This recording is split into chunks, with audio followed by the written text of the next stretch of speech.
everybody, this is Dr. Sam Filippo, and today we have a treat for you. Special guest reader. Incredible staff members reading incredible stories, and they're coming at you right now. Go Crickets.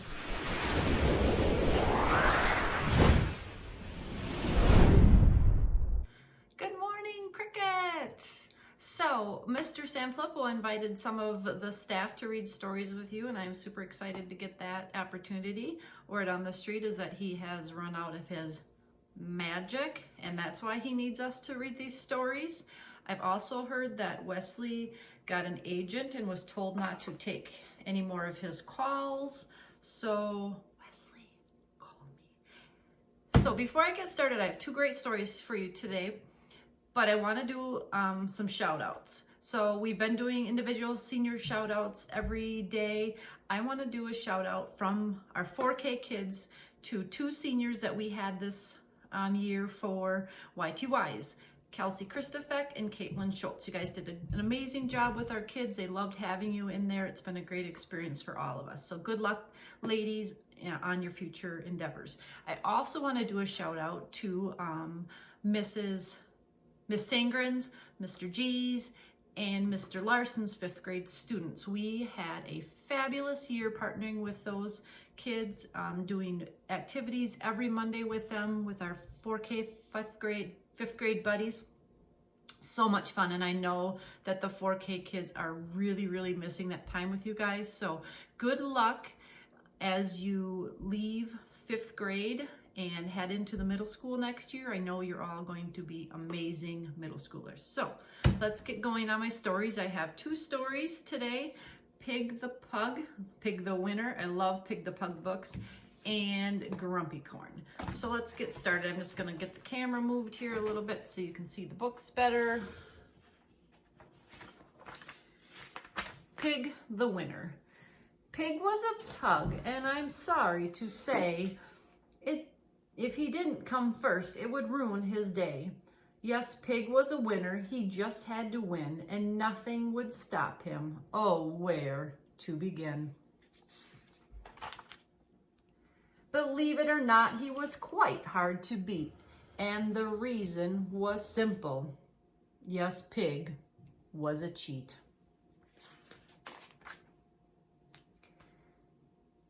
But if he did lose, he'd throw a pink fit. He'd scream and he'd cry, and he just wouldn't quit.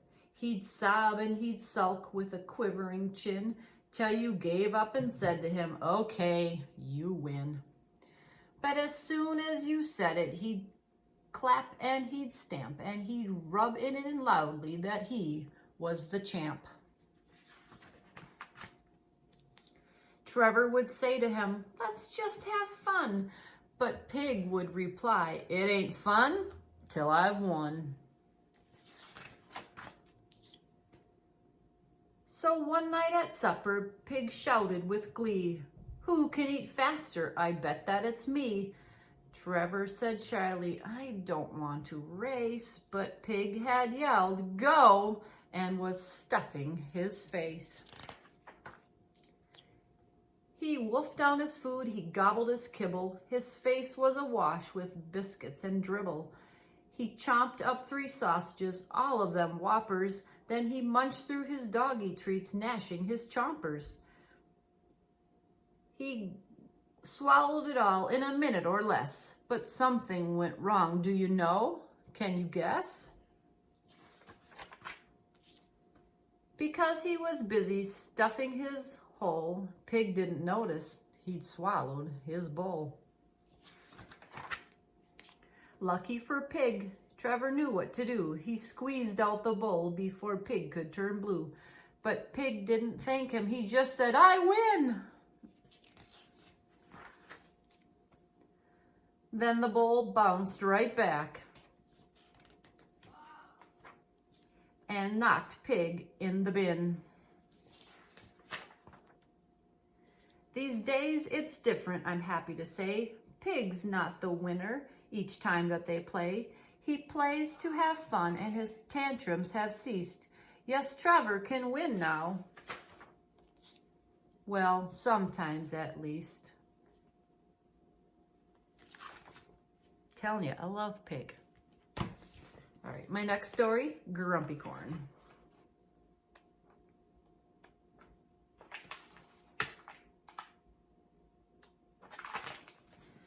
Grumpy Corn was sitting in his special writing house. Unicorn was sitting in his special writing house. I'm going to write the most fabulous story in the world, he thought. This made him feel very pleased with himself.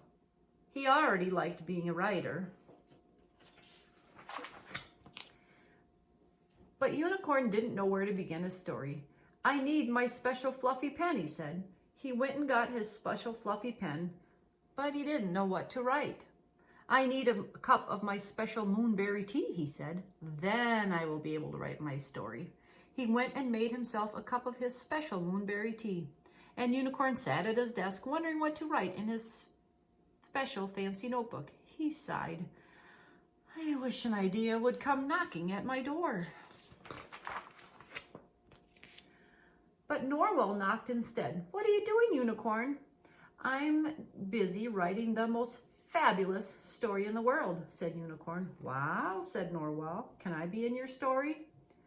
Don't be silly, said Unicorn. No one wants to read a story about a narwhal. Narwhals are very boring. There will be no narwhals in my story. Oh, said Narwhal. He swam sadly away. Mermaid, guess what, said Narwhal. Unicorn is writing the most fabulous story in the world. Mermaid looked impressed. She swam off to visit Unicorn. Hello, Unicorn, she said. How is your story coming along? Very badly, said Unicorn. I'm waiting for my moment of genius. And I do not have any cookies. My genius ideas will only come to me if I can get some cookies to eat. Mermaid had an idea. If I bake you cookies, can I be in your story? Unicorn thought for a moment. Maybe, but only if the cookies make me feel inspired. Mermaid swam back to her submarine to bake her famous starfish cookies. Narwhal helped. He loved licking the bowl.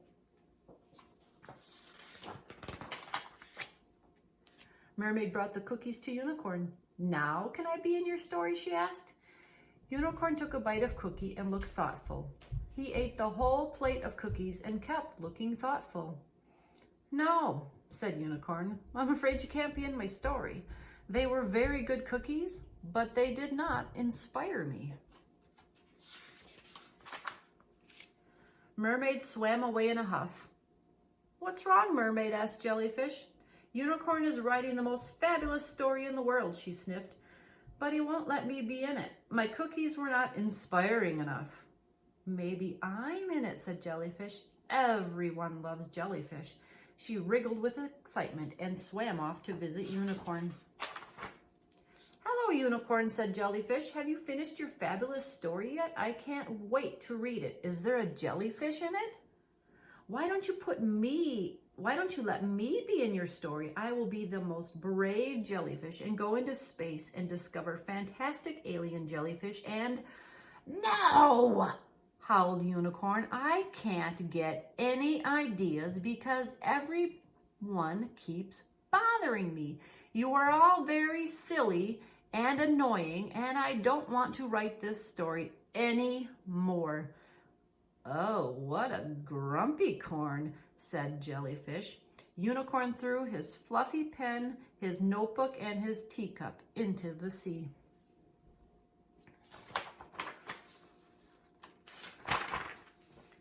They sank down and drifted on the ocean currents.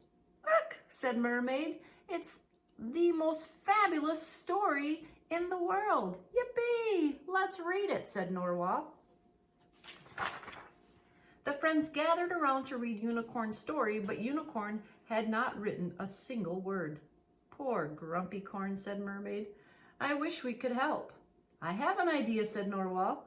Once upon a time, a unicorn tried to write the most fabulous story in the world. He was visited by the world-famous baker, said Mermaid, and the bravest jellyfish in the ocean, said Jellyfish, and the cleverest narwhal in the whole universe, agreed Narwhal. A few hours later, Unicorn arrived carrying a big flat box. I need to write a fabulous story, he said, but I was not a fabulous friend. But I am fabulous at ordering pizza. I brought this to say I'm sorry. That looks very inspiring pizza, said Narwhal, and you are just in time. To help us finish the most amazing, clever, fabulous, and funny story in the world. The end. Well, here I thought unicorns were all rainbows and glitter, but apparently they can have bad days too.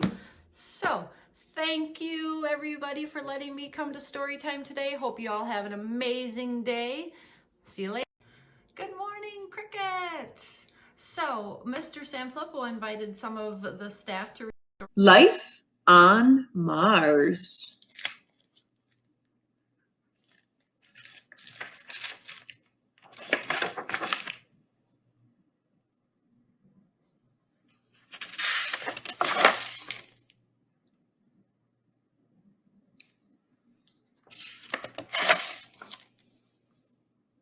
I am on Mars.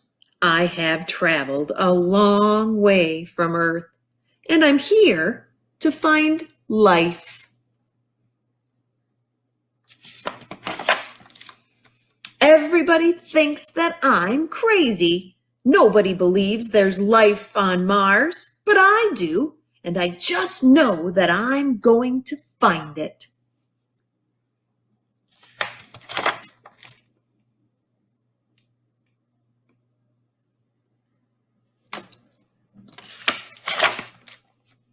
So far, Mars looks pretty gloomy, more gloomy than I thought, and I'm starting to wonder, could anything possibly live here?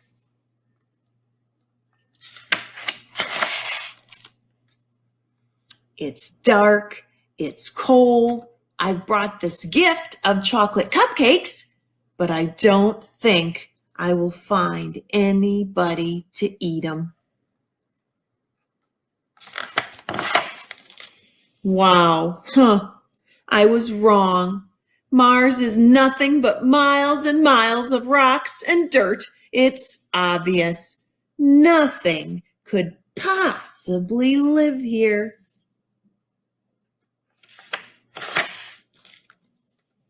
What a disaster. Everybody was right. There's just no life on Mars. I'm going home immediately.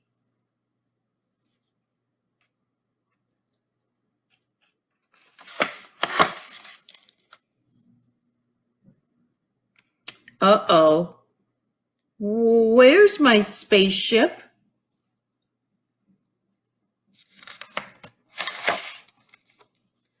I can't believe this. I'm lost on Mars where there is just no life. Wait a minute. What's that? No way! It's life! It's on Mars, and ta-da! It's alive! Ha-ha! What an amazing discovery! I can't wait to get back to Earth and show everybody what I found.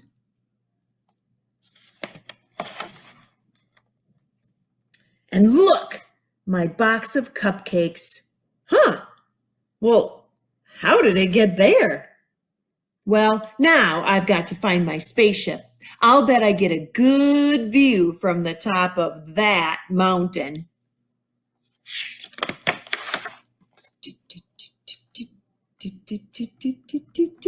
Hey! And there it is.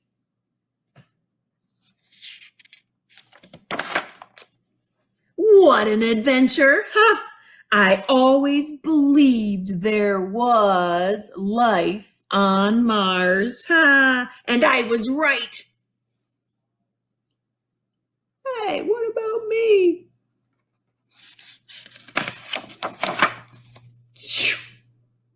You know, I think I deserve a treat.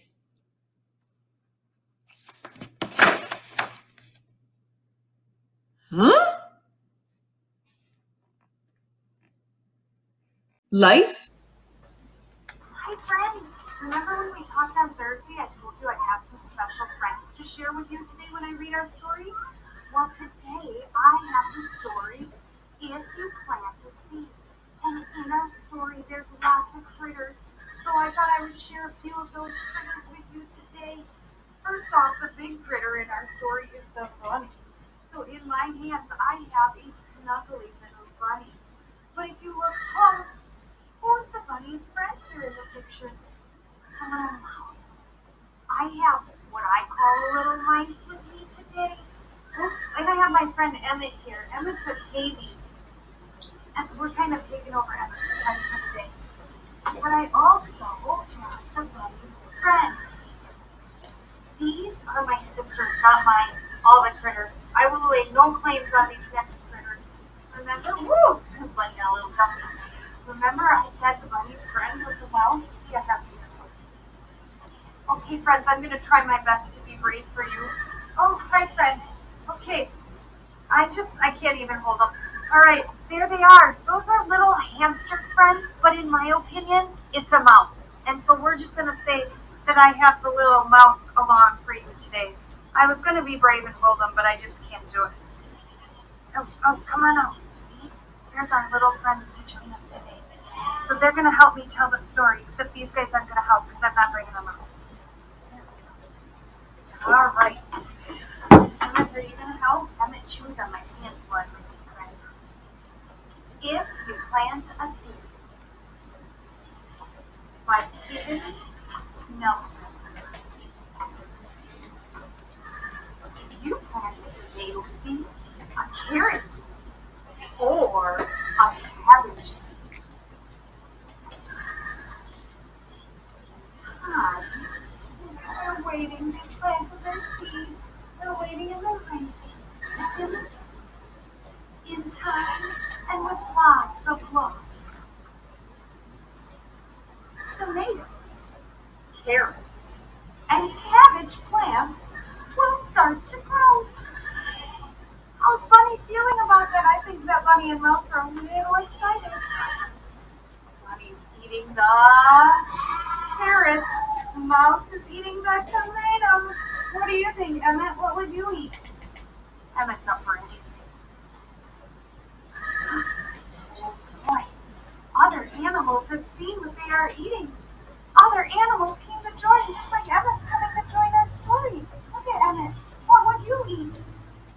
A dove came, and a crow came, and a blue jay came, and a cardinal, and a little wren. They all came to the garden to eat with their friends. Looks like Emmett's choosing cabbage for today. Is that what you wanted, Emmett? Emmett would like some of the fresh fruit or fresh veggies from the story. Oh, look, Emmett looked really close at our story. These friends are checking out the veggies too. Do you think they want some? Do you like veggies just like our friends?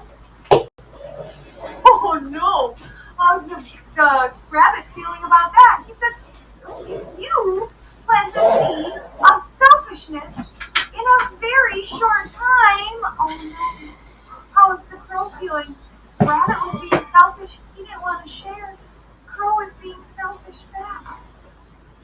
Oh no, and if one person is selfish, that selfishness will grow and grow and grow. You don't like that, huh, Emmett? You're shaking your head. Emmett says, don't let selfishness grow, friends. Spread seeds of kindness. Because when you spread selfishness, it grows into a heap of trouble. Look at the big nest they made. But now, our bunny and our mouse decided to be kind, and they're offering their vegetables to their friends. If you plant a seed of kindness, guess what, friends? In almost no time at all, the fruits of kindness, look, they're spreading and spreading and spreading. That's what's going to grow. Emmett, what do you think will grow? Do you think kindness is going to grow? Emmett's loving the story. Kindness will grow and grow and grow. Check it out, Emmett. grew into a big, beautiful garden. Boys and girls, today and all week as we learn about plants and how they grow as we take care of them and give them love, I also want you to think of ways that you can spread kindness and your kindness can grow and grow and grow. So today I want you to tell your moms and dads and babysitters or grandmas or grandpas, sisters and brothers, some ways that you can grow kindness and spread kindness too. Stay tuned this week, boys and girls, because just like kindness can grow and plants can grow, we are going to plant our own seed later this week and watch that grow too. Thank you for joining me, friends. Have a great day.